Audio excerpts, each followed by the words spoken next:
Hello and welcome to the Everything's Been Done podcast, Conversations in Cycling Subculture. I'm your host, Dustin Klein. And today's episode is brought to you by these brand new Airflow sticker packs. Yes, you can dedicate a new decoration to your bicycle rig with this exclusive sticker pack. We've got the alphabet, numeric numbers, and a plethora of triangle airflow thingamawhatsits. They're very cool. You'll find them at dustinklein.com/shop. We've also got these new Slow AF and one-wheel drive stickers that are also in the shop. Today's guest grew up in a small town in Minnesota, is a killer DJ, has been racing bikes for quite some time, both fixed gear crit road and almost mountain bikes. You can find her on Instagram, Erica A. Ashley. Please welcome Erica Schwanke. Just getting into it, you grew up in a small town in Minnesota. Mm-hmm. I'm curious of what your first memory of cycling is. So I grew up outside of a small town in Minnesota, on some acreage on water, and it was like all gravel roads out there. And so I think my first bike was like my brother's old Huffy that I put pink handlebars on and like a new top tube protector, and cool, called it mine. Like this is not, but that's like the first time you remember like bicycles and such. Yeah. Interesting. Yeah. And then when did like cycling start to kind of like take hold in your life? They start to have a bigger part. Yeah. So when I went to college, I was living in Minneapolis, and I got into track bikes there. Just because the fixed gear community was really budding and at the time in Minneapolis. So I got a track bike and then started racing alley cats shortly thereafter. And then really only did that for a long time. I was pretty anti the idea of like clip-in shoes or training rides or cycling kits or any of that stuff. Even helmets, really. It's not very smart. I was young, okay? Right. Yeah. And then I moved to San Francisco, and that's when I moved to San Francisco and I started my business. And then in that first year, I worked at Rafa part-time for supplementary income. And I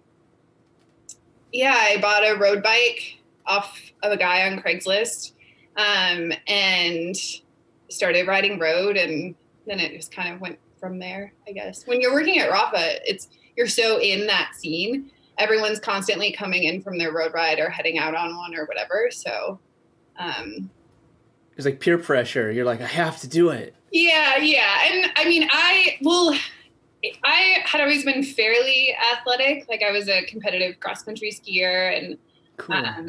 I'd been a runner for a long time. And then I think with cycling, I enjoyed going out on long road rides and suffering. So it's when you see everyone else doing it, you're like, I got to get up at like 6 a.m. so I can get a ride in before I go to work. So I'm not just looking at everyone else and thinking, damn it, I want to do that. So I think that's kind of in the culture of it too. I'm curious, like, how was it when so you're kind of like getting new to cycling, and then maybe this is Minneapolis, like doing alley cats, like to me, that's like kind of a big step from just like commuting on a bike to actually being involved with, I guess you would call it the scene and the culture. At first, that can be kind of like intimidating and overwhelming because there's like such a set of rules and just competing in the city riding, but like that's kind of intense. Yeah, I mean,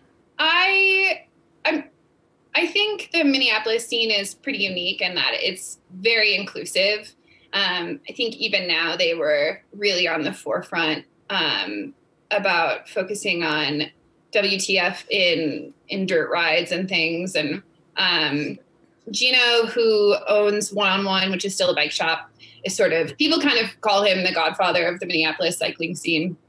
And he's this really rad old mountain biker. And so he, put me on my first track bike and had me do a few loops in the alley behind the shop where like all the bike messengers were hanging out drinking, and sent me on my way. And I just remember him. I was walking out the door with the bike, and he just yelled after me, "Bikes are freedom." And I just like, that really stuck in my brain. And then I think from there, it was just, you know, you had a bike, and so people were encouraging for you to come out and race.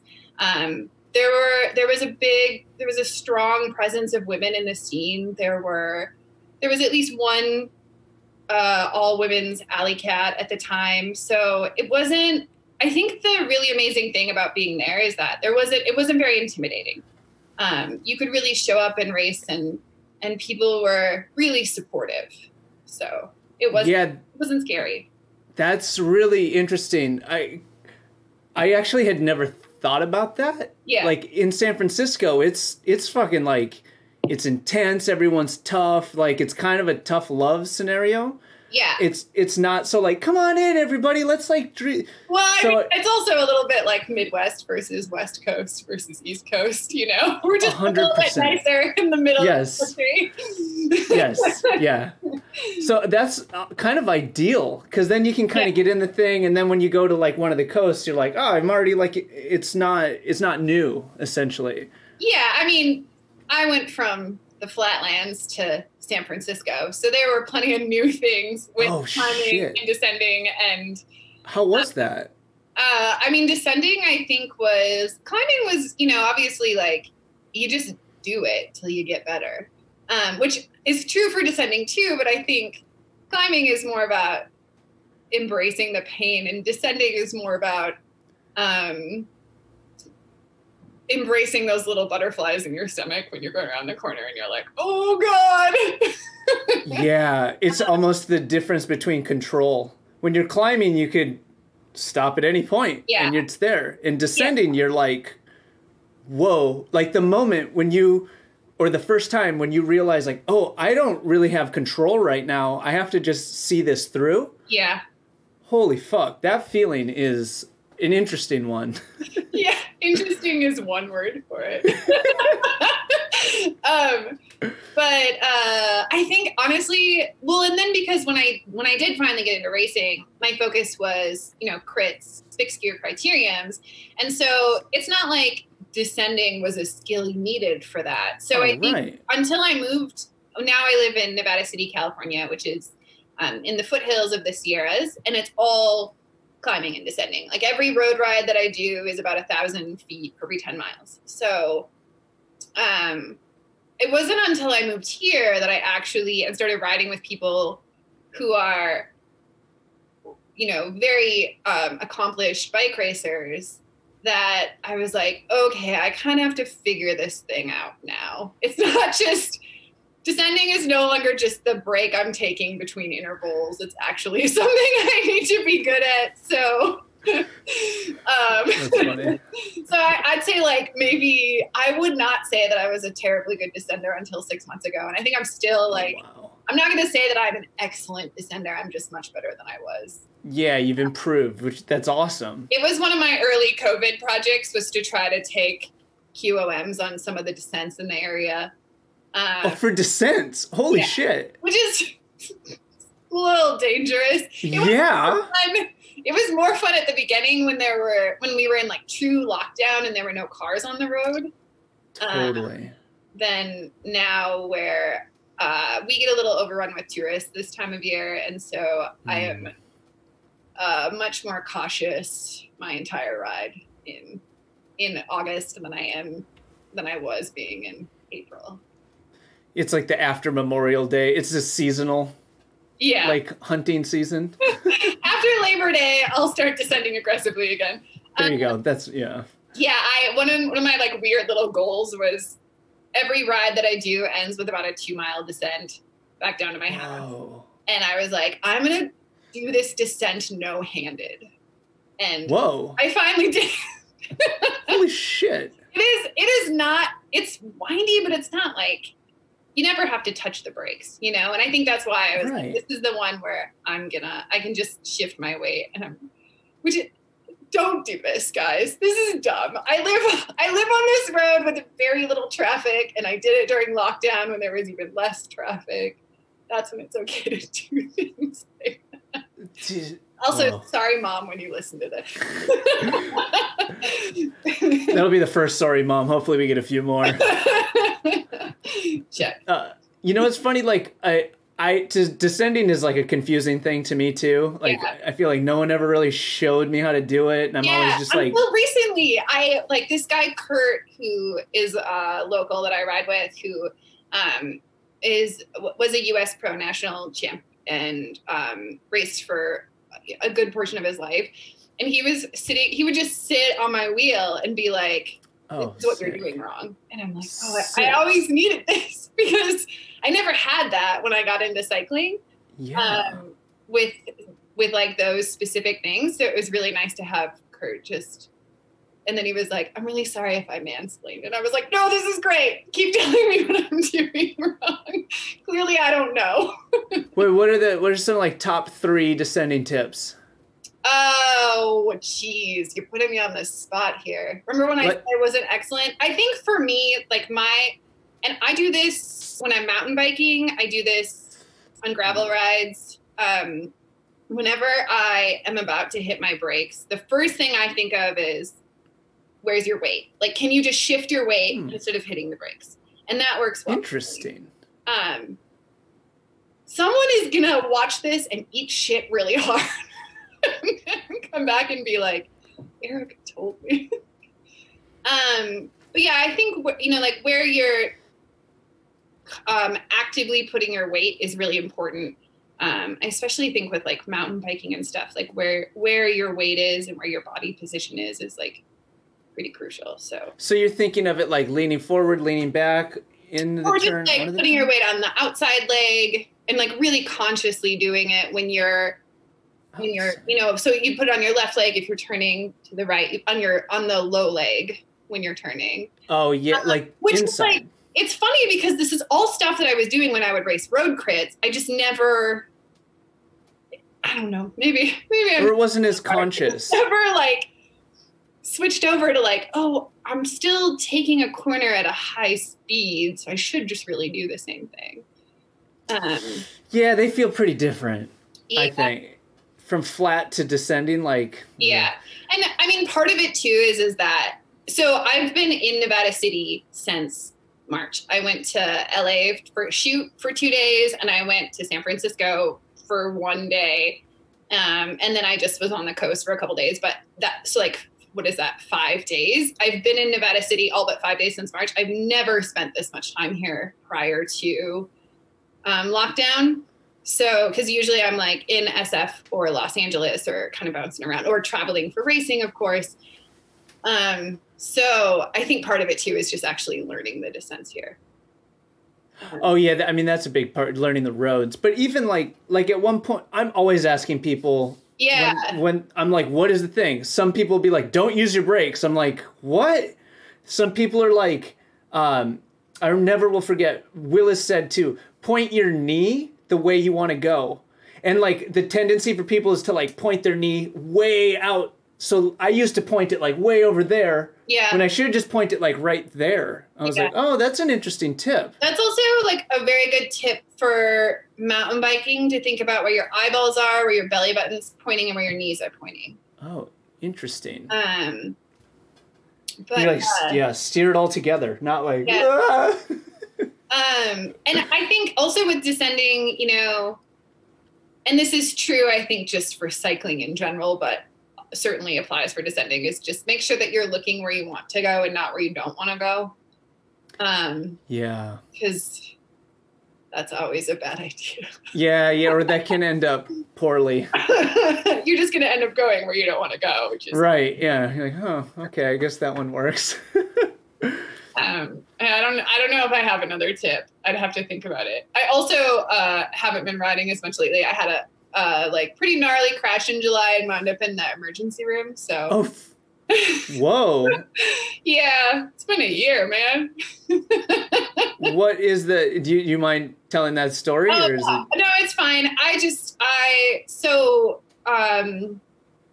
I just kind of had decided this was going to be the summer that I got good at mountain biking. And so I'd been out riding in the Eastern Sierras quite a bit. Or not the Eastern Sierra, sorry, in the Lost Sierra quite a bit, like cool. Quincy, Downieville, that area. And cool. I got a little cocky, and I was on one of my home trails that is just like super blown out come July. And the dust must have been burying something in the middle of the trail. And I was definitely not paying attention to where my weight was. Interesting. Okay. And hit it and went down. And I essentially like punched the ground with my handlebar still in with my left hand. And I looked at my at the file afterwards, and I was going 20 when I punched the ground. Holy cow. And then I hit it with my face. Fuck. And then I rolled over, and then again, sorry, Mom. And then my bike was like on top of me on the trail, and I was just like, oh, this is bad. And of course I was alone, which is also just not ideal. And I pulled my bike off the side of the trail, and then immediately threw up. Oh, was it hot too? Yeah, July. Yeah, so I was like, I was looking at my hand, and I was like, pretty sure I broke my hand, and I'm pretty sure I have a concussion. So I like tucked my hand into my jersey and then put my phone in my pocket and put an earbud in, and then like climbed to the point where I knew I had service and called a friend near the trailhead and was like, I need to go to the ER. I think I busted my hand. I might have a concussion. And she was like, okay, we'll see you in a minute. And like came and took me.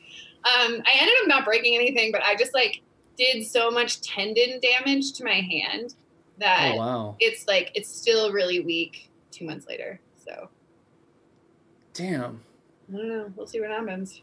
Yeah, you seem fine though. Like you don't, you know, you're not missing any words or drooling. So. Could be worse. I don't think I had a concussion. I think I just like got nervous because I threw up, and that's like normally a big sign of a concussion. But I think I later developed a bar end bruise right at my stomach. And so I think what happened is I took a handlebar to the stomach, and that's why. Not a concussion. What kind of mountain bike do you have? I have a couple. I mostly ride my Specialized stump jumper.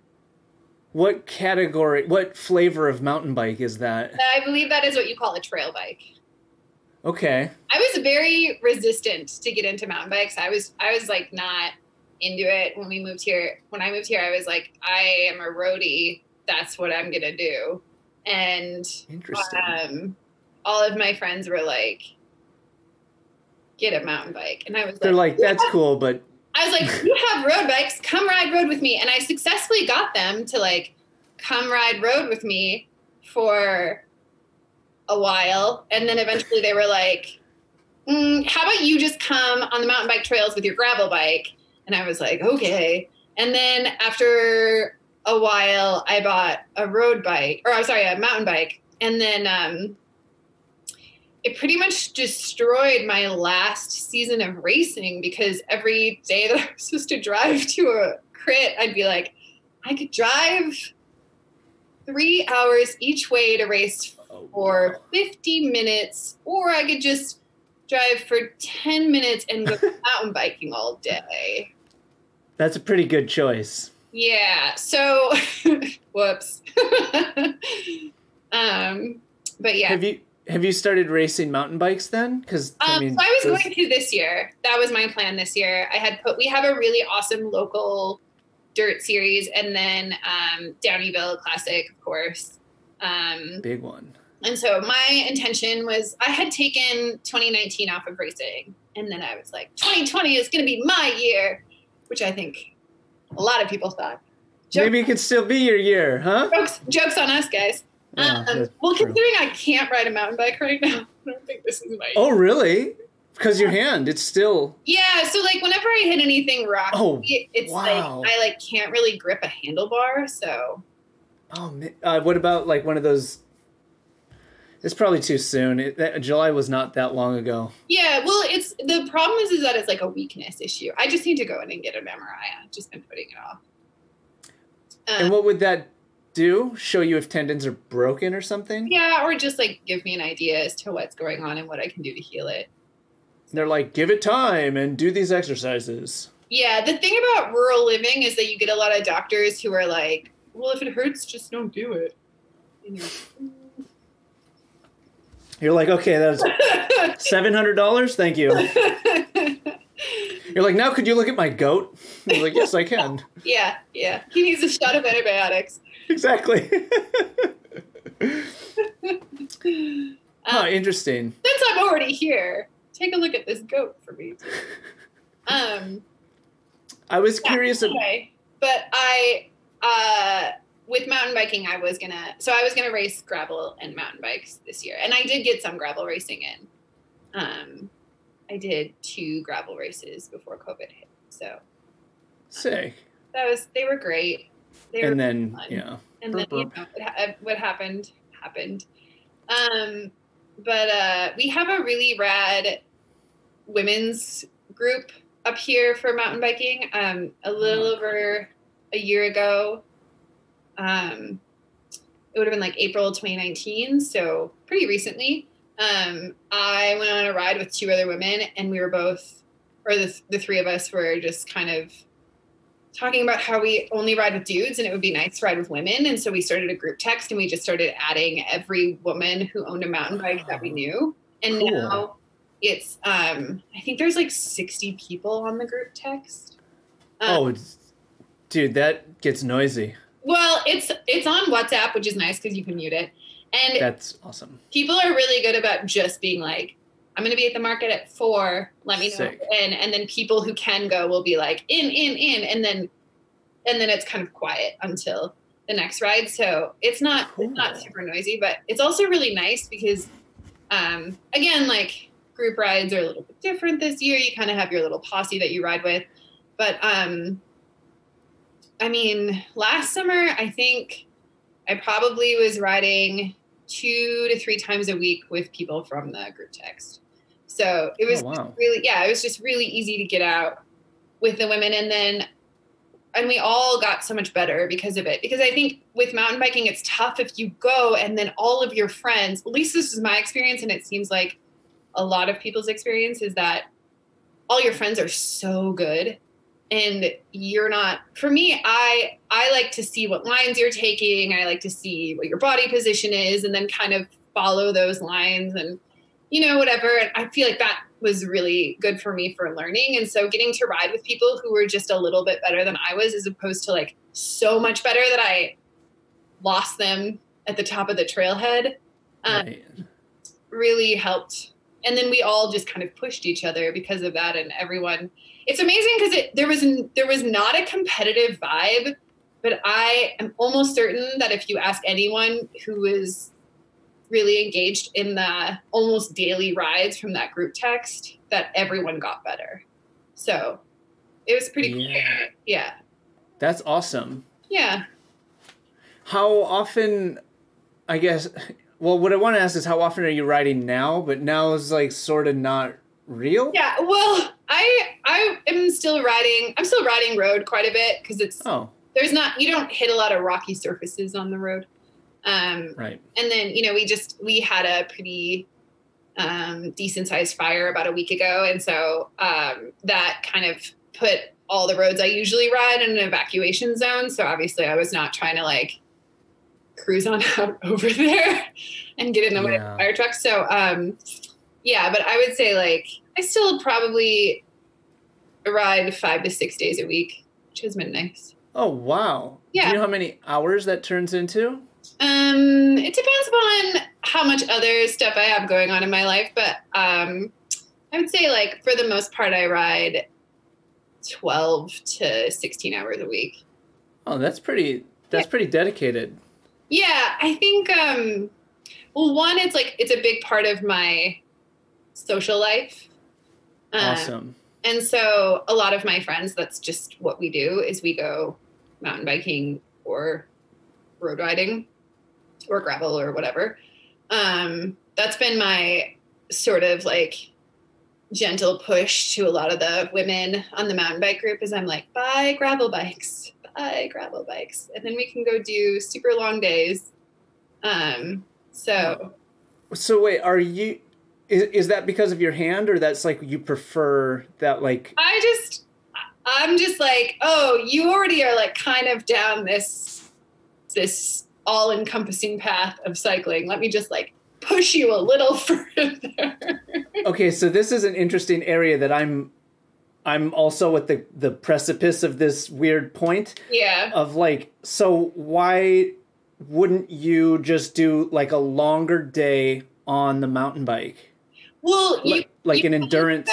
Yeah. I think here it's where we are in Nevada City, you're going to run into a lot of fire roads and stuff. And honestly, the trails that we have here, with maybe one exception, you can ride most of them on your gravel bike. Oh, sick.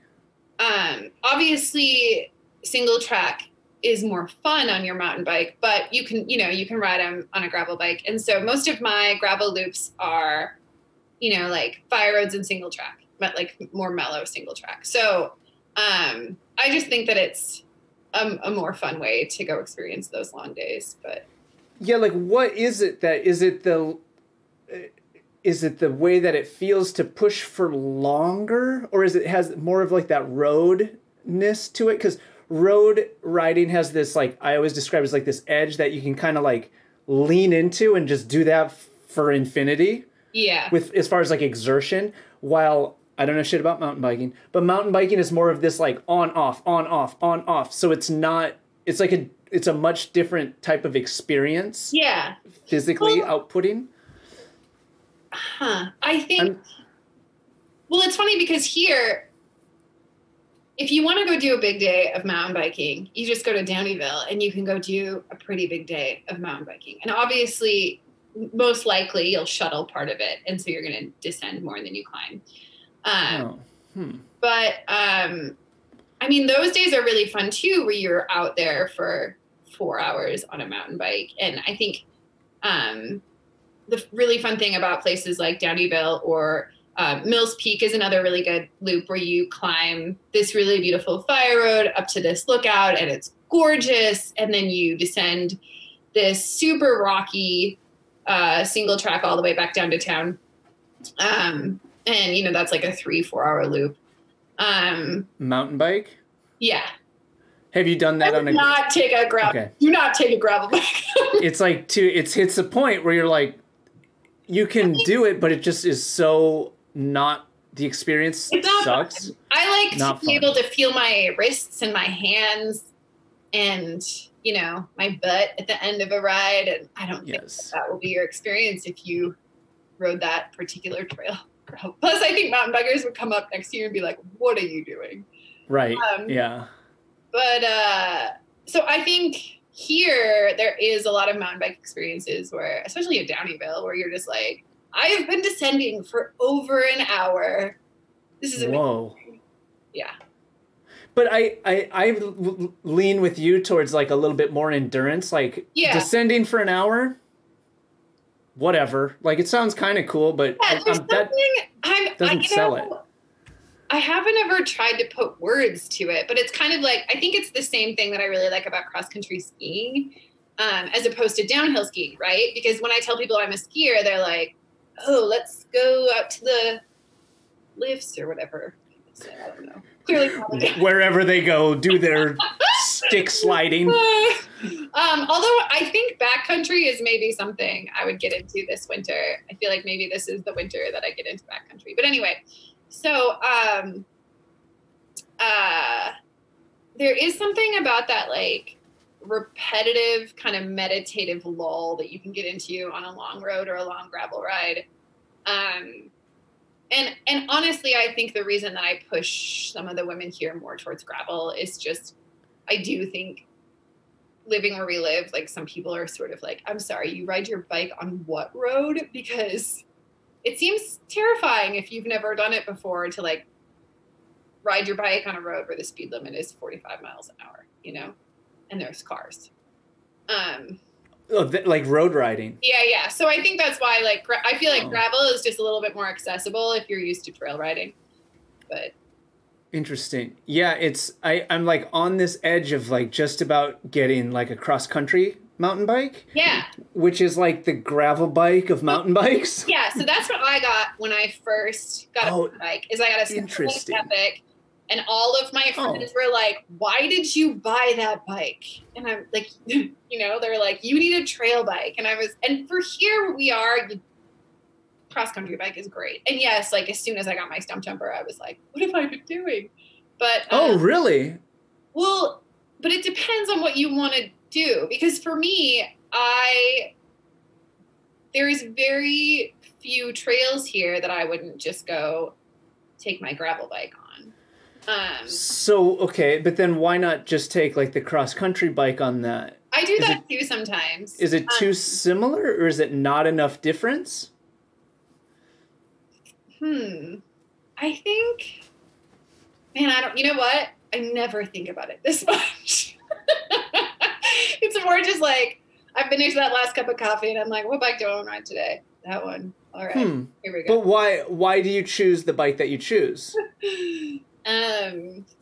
Is it the comfort, more of control? An emotional decision than a logic-based decision. You're like, that one's blue and that one's green, of course. No, honestly, I think it's like, oh, it's a Tuesday. The trails should be empty. Everyone's at work, you know? Or like, it's really hot out. If I go do this loop, I can swim in the middle. But what does that have to do with the bike? I mean, then if I'm like, okay, I'm going to go do this loop that's got a fair amount of single track and gravel climbs, then I have to decide if I want to, I guess, yeah, okay. So once I'm there, this is because I've had a glass of wine. No, okay. It's like, uh-oh. It was your idea. My fault. Sorry, Mom. Sorry, Mom. No, my mother would never care about this part. I think like, yeah, I mean, I don't know. It just depends on what you're feeling, I guess. Some days you're like, I want to go, okay, I'm going to descend this trail and I really just want to, you know, rip down that trail. So I guess I'll take my cross country bike. And, you know, I think maybe that. Have you, do you find yourself riding one of the mountain bikes more than the others, or is they all just kind of mixed in there? I'd probably say I ride my stump jumper more, yeah. But yeah, the trail bike. But also because most of my mountain biking, actually, this is probably a better way to look at it. If I'm going by myself, I'm almost always on my cross-country bike because I'm riding from my house to the trails, riding the trails and then riding home. And so for a ride like that, I feel like the cross-country bike is better. If I'm going with my friends, we're going to meet at the market and ride, or we're going to like head out to Downieville. And then obviously I want a trail bike. So, there. And then I love it. It's perfect. And then do you feel like the experience between the cross country and the trail bike is that different? It must be. Yeah. Well, I think a big thing for me is that I can just fit a lot wider tire on my trail bike. I think that is where I really noticed the difference when I switched over. What number are we talking? Like, what is wider? I have no idea. Yeah. Okay. Point something. It's like a 4 point. I don't know. It's like a 7.8. Yeah, they're black. They're black. There's like rectangles all over them. Yeah, I think if I look at the side, it will tell me what size it is. It might. But I think that was something I really noticed, especially in like berms and things like that. The wider tire, I was like, oh, okay, I get it. Yeah, which is similar to gravel. That's it, you know. So my advice to you, if you're going to buy a cross-country bike, buy one with good clearance. Love it. Because you can, and that's true for pretty much all of these off-road bikes that I've learned is if you can do that, that goes for the gravel bike, obviously the mountain bike, you kind of get you get more. Like, if you can't put at least 28s on a road bike, I don't know why you own it, personally. Well, then it kind of starts turning into like golf club status. What'd you say? It turns into like golf club status. You're like, well, that one's for this and that one's for this. As soon as that came out of my mouth, I was like, oh, I'm an asshole. Also, I remember 20 minutes ago when I was like, I was way too cool for clip-in shoes. Now she's too cool for 28, so I just can't keep up. Get at 25 on that thing? What are you doing? Living in the past, you weirdo. I was cool once. I used to be cool. I've been on the internet. Where do we go from here? I don't know. I wonder if we should talk about how did you DJing? Mm-hmm. How did this come about? How did you start doing this? I have a lot of questions about it. I know nothing of it. Yeah, it was a little weird. Maybe not weird. So I moved to Chicago right after college. Oh. Well, I went to Vancouver, BC for a while and then wound up in Chicago. And when I moved there, I didn't have a job. And I was working at an arts nonprofit and then also volunteering at this community radio station. That was really great. Cool. And I was DJing at just like bars and things like that. And this woman approached me and asked me to come work for her at her DJ company agency. And she was like, we do private events, we do weddings. And I was like, oh, wedding DJ. Oh. And then she's like, no, we do like hipster weddings. They're actually really fun. They're like parties, yeah. Yeah. She's like, come. She's like, we do weddings of people who actually have good taste in music. She's like, just come like shadow a couple of my DJs. Cool. If you like it. So at that point I was kind of already, like I had a weekly radio show. That was very, it was very garage and punk and psych and blues heavy, I think would probably be the best way to describe it. And then, cool. And then when I would do, when I would spin vinyl at clubs and bars and stuff, that was more new wave, I guess. And then, and then I started DJing for her. And then that's when I kind of went from DJing as this hobby to DJing as this thing I was doing professionally. And it was, the bulk of my income. So I started doing it in Chicago and then I moved to San Francisco in 2012 and then started a company here and then started DJing here and have been DJing. Aside from that, short stint at Rafa I mentioned earlier, I've been pretty much a full-time professional DJ for about 10 years now. So. Okay, I got a lot of questions here. Okay. So go. We'll start with the record, the radio show. Mm-hmm. Was it basically like, here's a time slot, play whatever you want? Mm-hmm. And then all of them... 3 hours to do whatever I wanted. Oh, that's a long time. I know. It was great. So how, to me, that sounds so fucking overwhelming. Oh, really? No. You have to pick, okay, we're going to back up even more. Okay. Would you make, mixtapes, tapes for friends and stuff when you were younger? Yeah, so I can credit my dad for a lot of this. He is a super big music nerd. And, growing up in the middle of nowhere, my parents were very careful to encourage me to explore things outside of what was just kind of offered to me. And then also just expose me to things that I wasn't going to be exposed to. And one of those things was my dad. Cool. My dad is a very big music snot, which is amazing.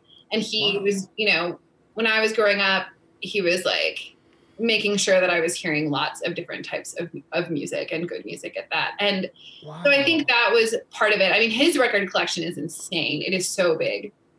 They actually just bought a house and they're moving right now. And my mother called me and she was like, I'm making your dad get rid of some of his, because he also just like hoards vintage stereo equipment.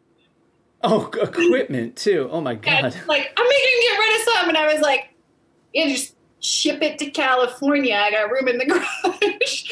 You're like, I'll be there on Thursday. Yeah.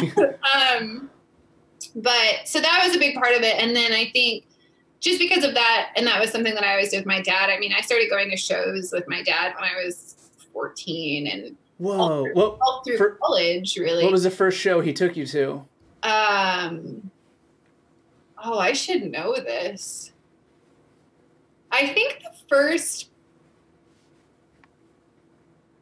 show was maybe like the Wallflowers or something, which is not a good example of being but I mean, you kind of get what you can get. It was probably in Minneapolis. That John Doe opened, John Doe of the LA punk band X.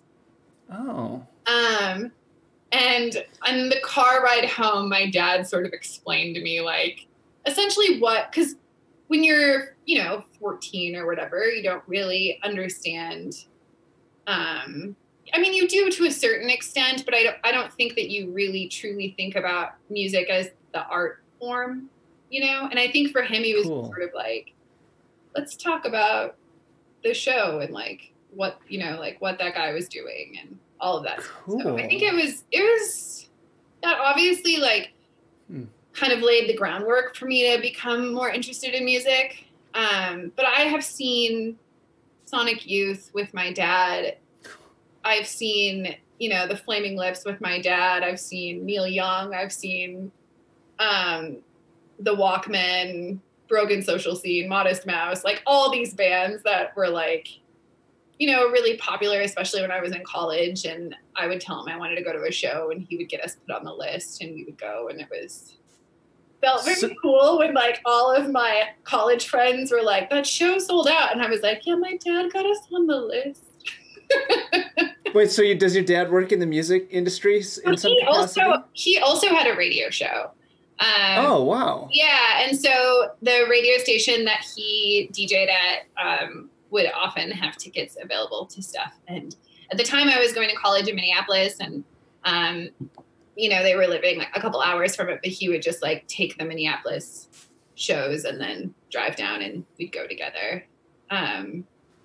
Yeah, I'm trying to remember some of the other artists I've seen with my dad, but we have been to a lot. We've seen a lot of live music together, which is really great. And so I think when it came time to do a radio show, like someone gave me 3 hours to DJ, I was just like, well, if my dad can do this, like I can do this. It's fine. That's awesome. Yeah, that perspective actually is a good one for just kind of in life. I've noticed, if you want to accomplish something. Too, when you were like, that jump to Alley Cats, I was like, well, if these people can do it, or even when I was starting my business, I think I have an English degree. Like, what do I know about running a business? But I think for me, I was just thinking about, this again is going to make me sound like a little bit of a jerk, but I was like, there are people who have, way fewer skills than I do.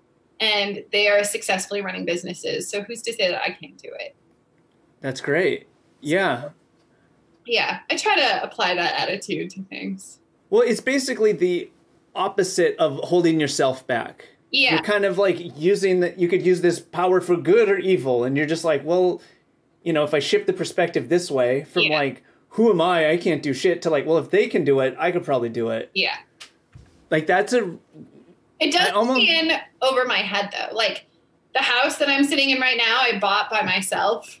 And I don't know if I recommend owning a home by yourself. It is a big project. But I was like, other people do it. It'll be fun. So right. It has its moments of, where I look back and I'm like, oh, I'm glad that I did that. I'm glad that I tried that. And then it has moments of like, maybe I should have been a little bit more cautious there. That's an interesting one too. So I've, learned and read a lot of things about like basically what you're saying is to overextend yourself or to try things that are a little bit harder or uncomfortable, is that's essentially where growth happens, is in between that. Yeah. What is that? I feel like that is the ultimate Instagram meme. Like, nothing good happens in your comfort zone or whatever. I always say, it sounds so cliche, but no pain, no gain. Yeah. I mean, it's true though, but if you look at, I mean, just like, I think as a bike racer in general, like cycling and racing kind of brings out these personalities of people who are definitely not afraid of hard work and are relatively type A and are pretty fearless. I mean, especially like, you know, so when I first started racing, I went from, you know, like buying a road bike on Craigslist to like racing a fixed gear criterium in a very short period of time. And like, that is like such a dangerous way to race your bike, you know? I think like track bikes in general, but also, or criteriums, or really anything, I guess, like any way that you race your bike, you're essentially being like, I'm going to do this thing that's kind of dangerous by default as fast as I can. And,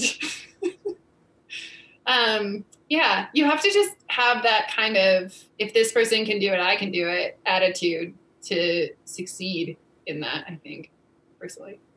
Yeah, fearless, like... Yeah.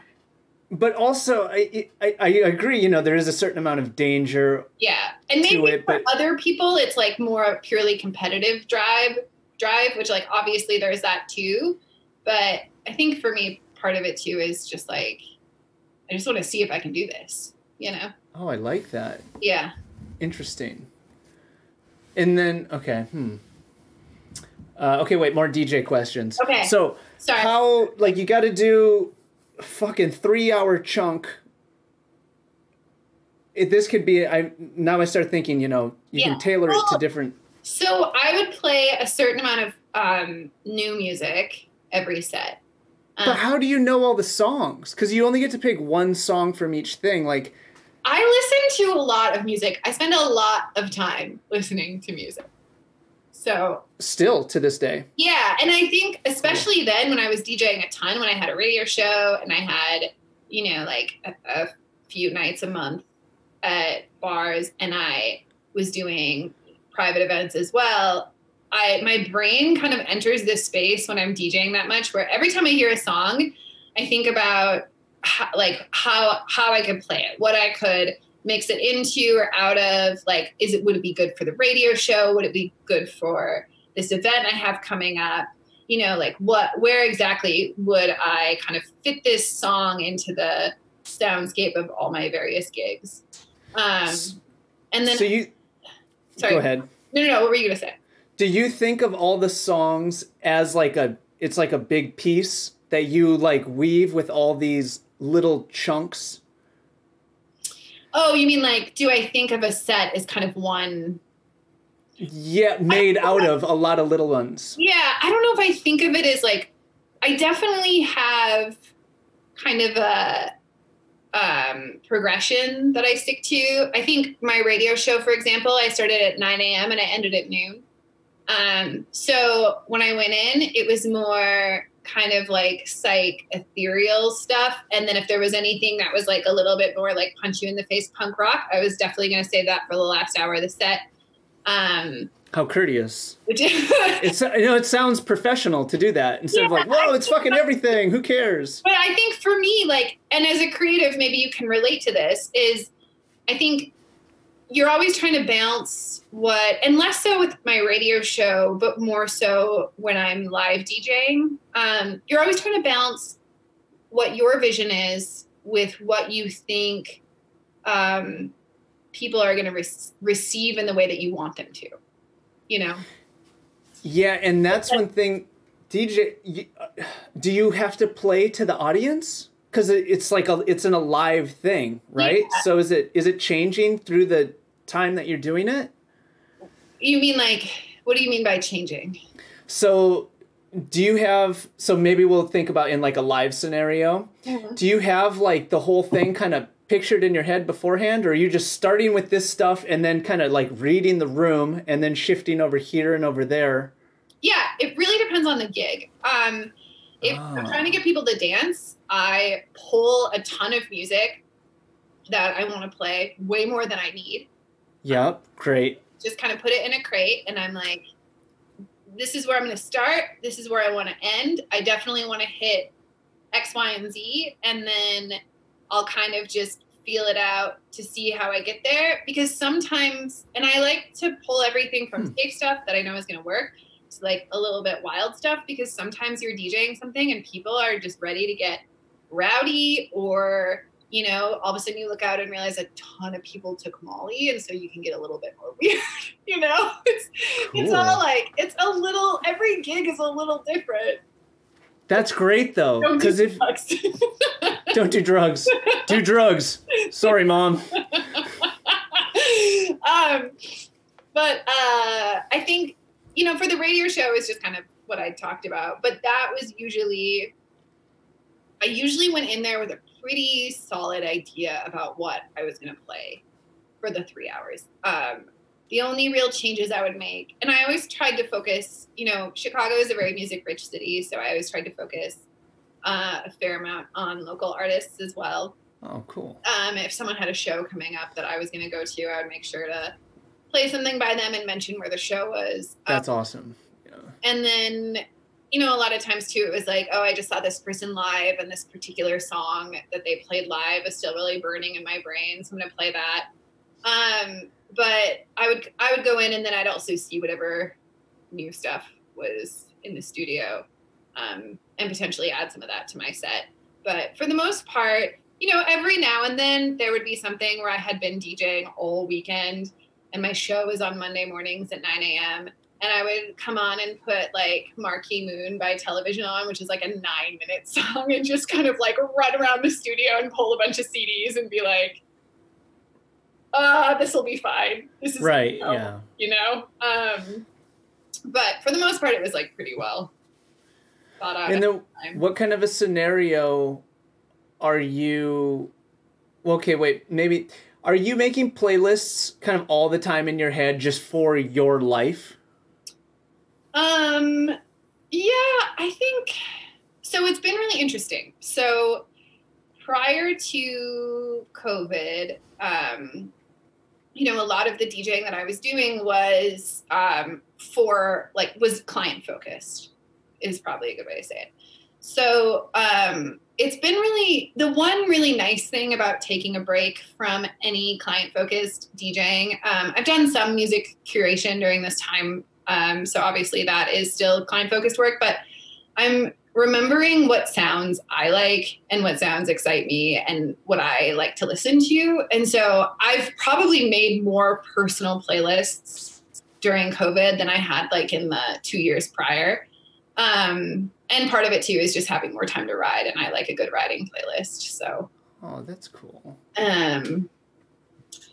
Should I send you one? You can put it in the notes on YouTube. Yeah, hell yeah. Or actually also, do you have like a Spotify where people can like follow you and then they can follow your playlists? Yeah, but I have no idea how to direct you to it. I'm so great at self-promotion. We'll put a link to something that will be... we'll put a link to a playlist that will be on my Spotify, and then you can see my profile from there and go. That's great. Yeah. So, and that was actually a question I had too, is like, is music different when it's for you than when it's for work? Yeah. I assume it to be. Definitely. I think what I get really excited about is probably a little bit too weird to hear. That makes a ton of sense because you're so inundated with music that it would need to get weird to be interesting. Yeah, and that, you know, that's not true across the board. I definitely listen to stuff that I think my clients would like too. But I think when I put on a record, for me, I don't know. Maybe like a mix. Maybe like some of it you're just kind of like, yeah, I don't think anyone's going to want to hear this. But also, you know, for me, it's kind of funny living in Nevada City, because there's a music scene here and it's great, but it is like definitely more singer-songwriter focused. There's some people making some pretty good psych music. There's a lot of, I'm going to talk a little shit right now. There's a lot of Burning Man DJs in the area, which is when I tell people that I'm a DJ, they're like, oh, do you DJ Burning Man? I'm like, no. But wait, I've never been, but isn't Burning Man everything? So you're like, it doesn't fucking, No, like, everything goes. It's not like, more EDM. Yeah, and that's just not my vibe. Yeah, there's so many kinds of DJs. Yeah, so, and there's like a couple venues here where, sorry. No, you're fine. Where people that really cater to that. I mean, because there is a following and whatever. If you're into it, rap, be into it.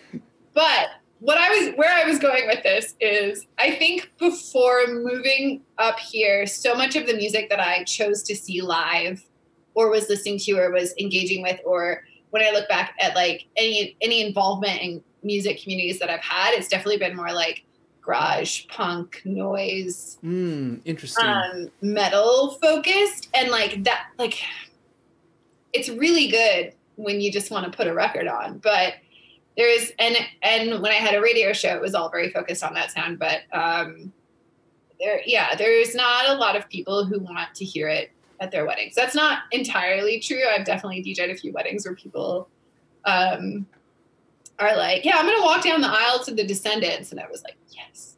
Sick. But I think for the most part, but I do like the music that I play for them too.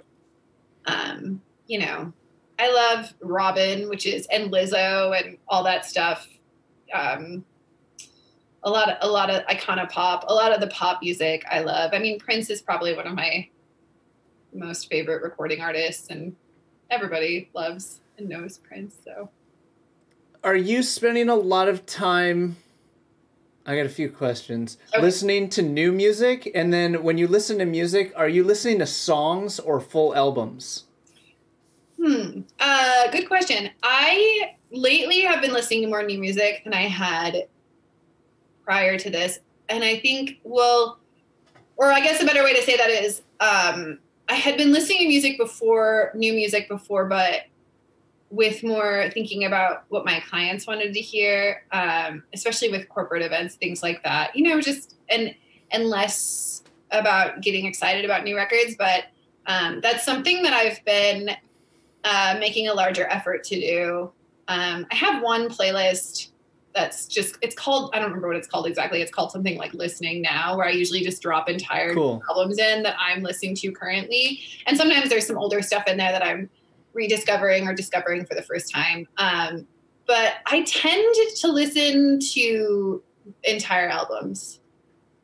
Cool. Yeah, I think I keep wondering if that's like a part of how we grew up.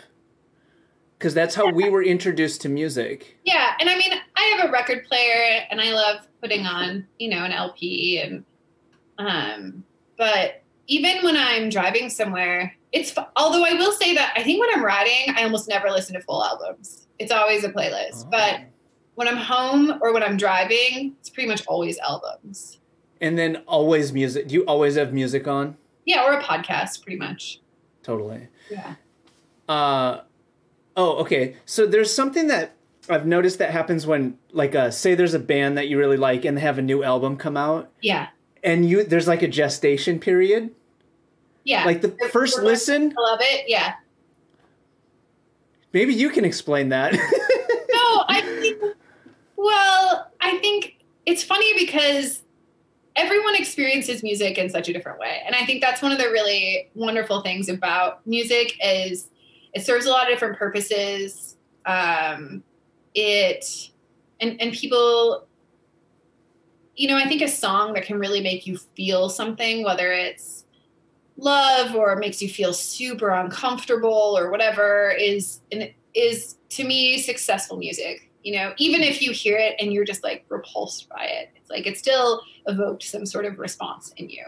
I think you know, sometimes people hear a new record by their favorite artist and they're listening for that kind of comfort that you get from hearing that artist that you've listened to so much. And when it's a new record and it's unfamiliar, and especially if they've done something new with production or whatever, it probably takes you a little bit to get back to that place of comfort and familiarity.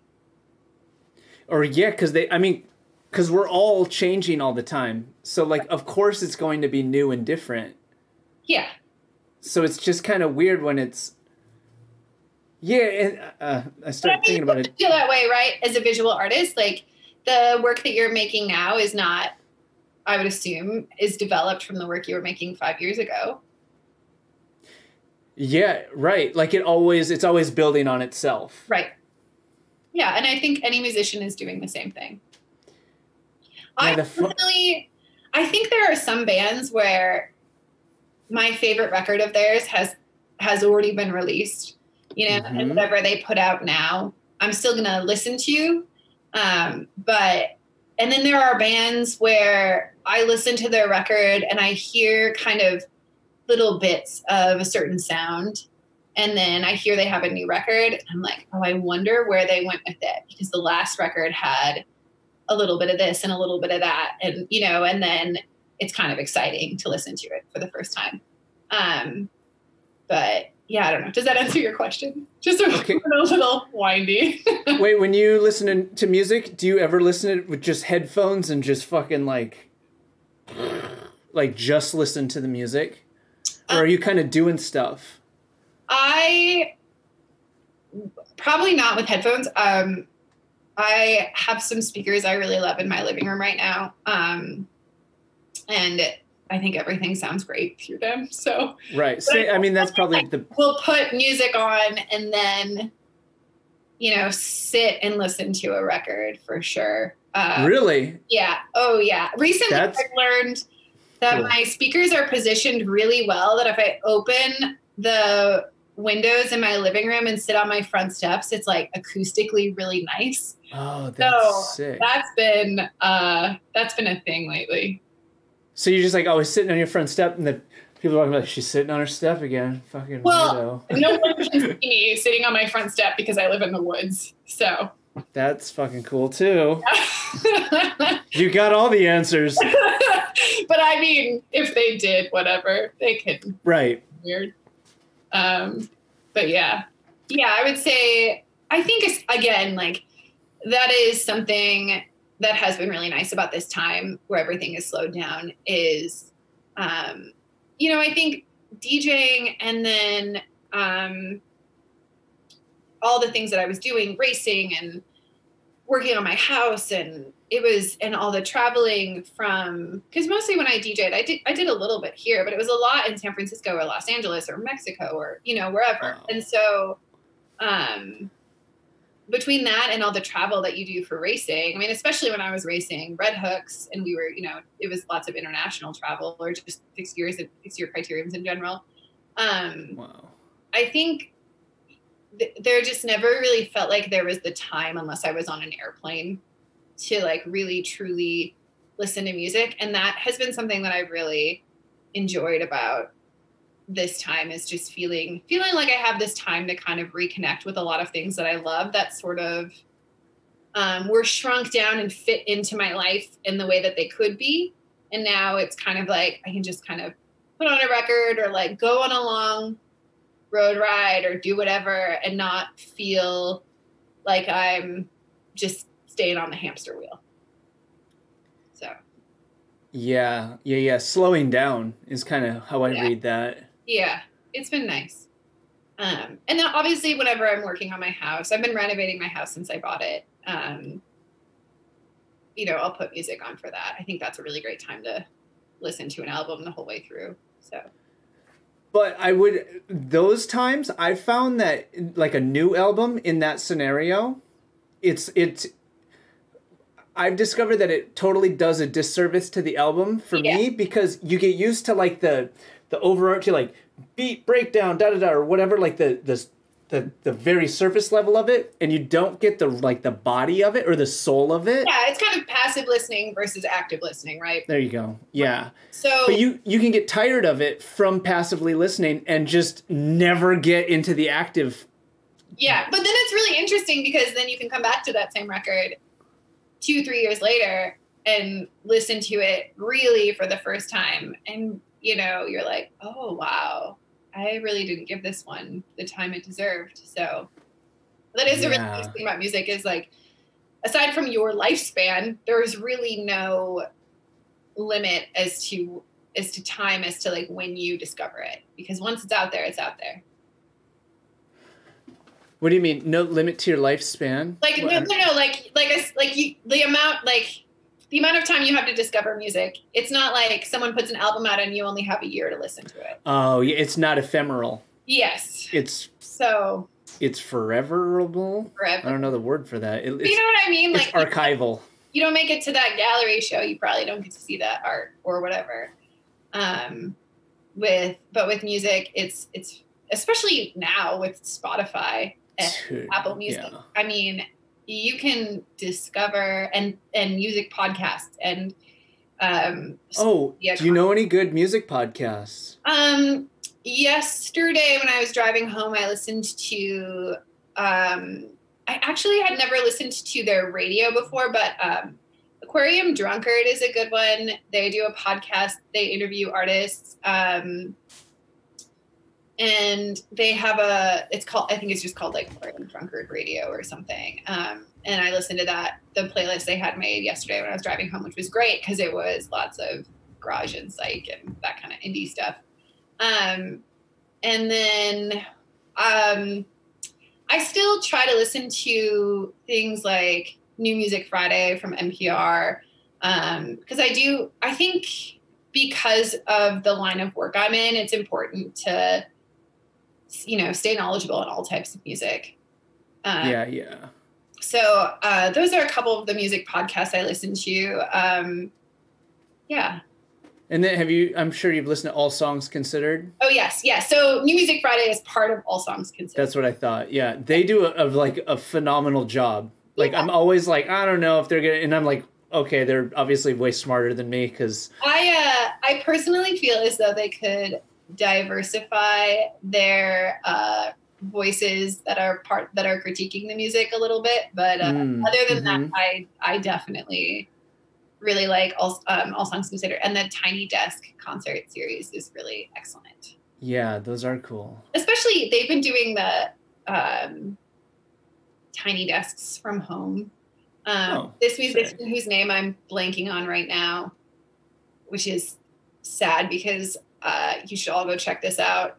I'll try really hard to remember, but he is a multi-instrumentalist. And he literally, like, for his video, he like put all these clones of himself in it, and they all sang it together, and it was really cool. It was really beautiful. But he's one of those artists who records all of his own he plays all the instruments and does all the vocals on his records. He's just insanely talented, and which is amazing because the first time I heard him, I was like, he kind of reminds me of Prince. And then I read that about him, which is something Prince did. So, oh, really? Yeah. Cool. I didn't know that. Yeah. Cool. And weird reference. Trent Reznor also is one of those too. Really? Yeah. I take back the surprise face. That doesn't actually surprise me. That guy is an interesting human. Dude, he's a genius for sure. I mean, he's just a good artist, Yeah. Whatever, like the flavor that he creates, the palette that he works with is of a certain style, just like Prince is, just like Bex or whatever. Yeah. But they're all kind of the same tier of like brilliance. I'm not going to throw any shade on Nine Inch Nails fans. I think that they're a really dynamic and excellent band. I mean, you're talking about one person. Yeah. Which is fucking crazy. That's true, one person. When they play live, there's multiple. Oh, yeah. Yeah, that's true too. Yeah. Cool. Well, is there any other like parting words of wisdom that you have for Mom? For Mom. No. Be careful careful if you go practice any of those descending things I recommended, because let's remember, I'm still not that great. Careful practicing any of those DJ tips that she just told us. You gotta wear a helmet when you're DJing. You gotta point your knee when you're selecting songs. Point your knee when you're selecting songs. And only listen to Prince. What if you tried to DJ with your knee? Sorry. With a helmet and a full kit. Yeah. Thank you for tuning in to this week's episode. Big shout out to Erica Schwanke for spending her time with us. We have a link to a playlist or few in the links below. And don't forget about those new sticker packs, huh? The Airflow, the Slow AF one-wheel drive. We got all your sticker pleasures covered. Much respect. Thank you for tuning in. We will see you next week. Avita Zane.